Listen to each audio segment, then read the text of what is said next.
This video is sponsored by Everything AMIIBO. Subscribe by clicking the button below.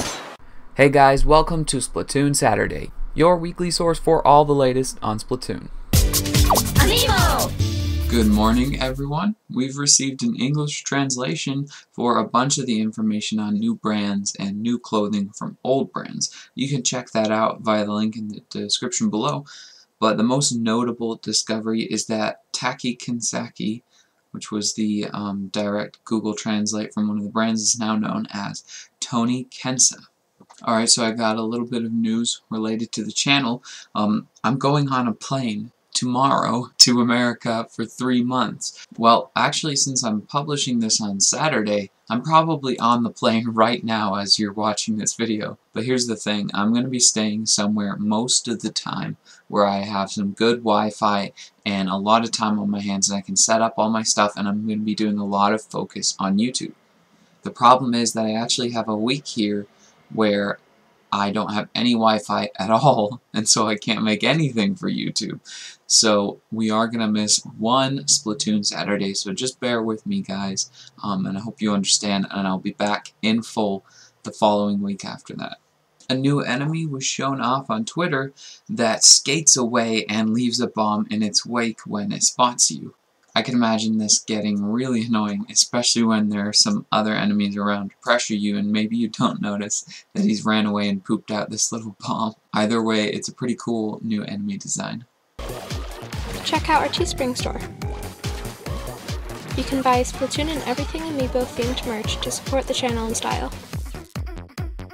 The user of this week is Jinx, once again, I guess, but this time for a slightly different reason. He's been making some quality memes and coming to all my streams on Twitch. There's another person that deserves an honorable mention, Pixelmania. Thank you also for coming to every single one of my Twitch streams ever. He made it his mission to come to every single one, and he did. Well done. I congratulate you. But I just wanted to show off Jinx's quality memes about me selling Aptonoff meat on the black market.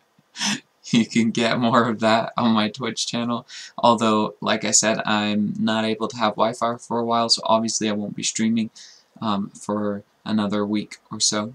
If you want to be the user of the week, just join the Discord channel using the link in the description below, or find @EverythingAMIIBO on Twitter and just interact, you know, have some fun and show up. You never know.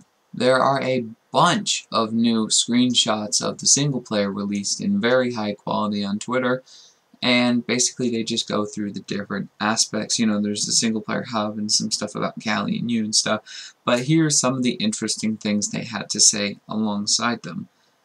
The new gun is apparently exclusive to single player.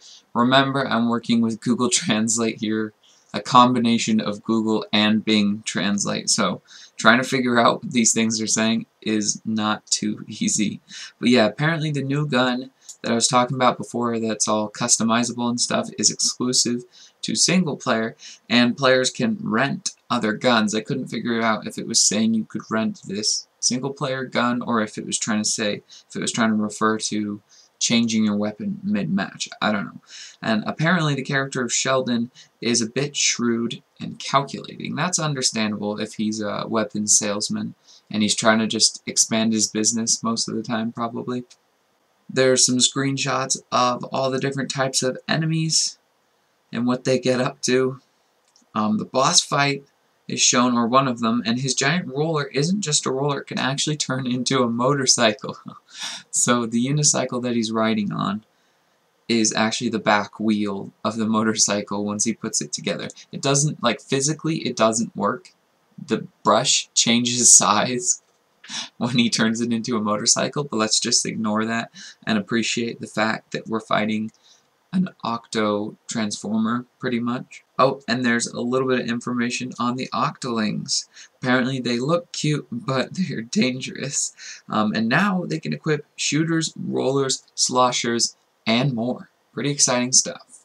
The highlight of this week is A Game of Patience by a Reddit user with a very long and complicated name, LHOT10820.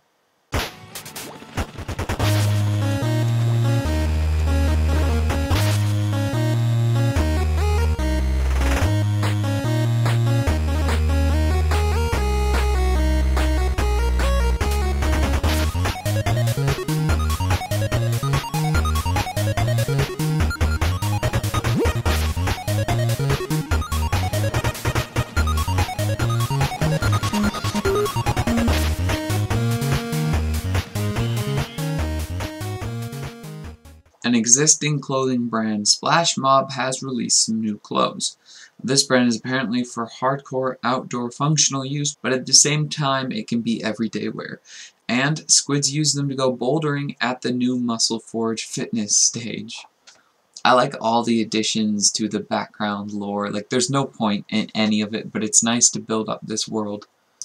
So if you were at my live stream last night, or I guess the night before if I'm publishing this on Saturday, you will have heard me say that I'm not bringing my Wii U to America for this 3-month holiday that I'm on. Well, it's not really a holiday, but I'm living in America for 3 months with no Wii U, but I got my Switch, of course. So the question of this week is, should Everything AMIIBO, the channel mainly based on Splatoon, a little bit of Zelda funny fails, should I dabble in some ARMS content? I will be streaming it no matter what, so if it turns out that you guys really don't want ARMS, maybe I'll do a little bit to test the waters. Other than that, maybe not. But, you know, there's a whole month where Splatoon 2 will not be out. I will not have Splatoon 1, but I will have ARMS. And I wonder if you guys are interested in maybe a weekly video of ARMS content, like Splatoon Saturday, like ARMS, there's no weekday beginning with A, something like that. So, you could say Throwback Thursday because you throw people with arms. No. Yeah, so that's my question of the week. Make sure you click the link in the comment below to let me know if you guys would enjoy ARMS content. Also, I'm wondering if you guys are getting the game or not. That's not going to be the question, but you can comment below and let me know. So last week's question was to do with the realistic guns in Splatoon. Well, it's really only one gun that's semi-customizable to some degree. And I was just wondering if you guys thought it was really weird and out of character for Splatoon to have this, or if it was just awesome because it's a cool looking gun in a game, and it was reasonably even. I don't know what I was expecting, but there you go, the results are there. That's what people think, but I don't think anyone's going to be outraged at this unless it shoots red ink and has MLG symbols all over it or something. Thank you so much for watching. I'll see you guys in 2 weeks, by the way, just a friendly reminder. If you enjoyed this video, make sure you leave a like, and of course subscribe to Everything AMIIBO for more Splatoon Saturday and for more Nintendo toys and games. I'll see you guys later.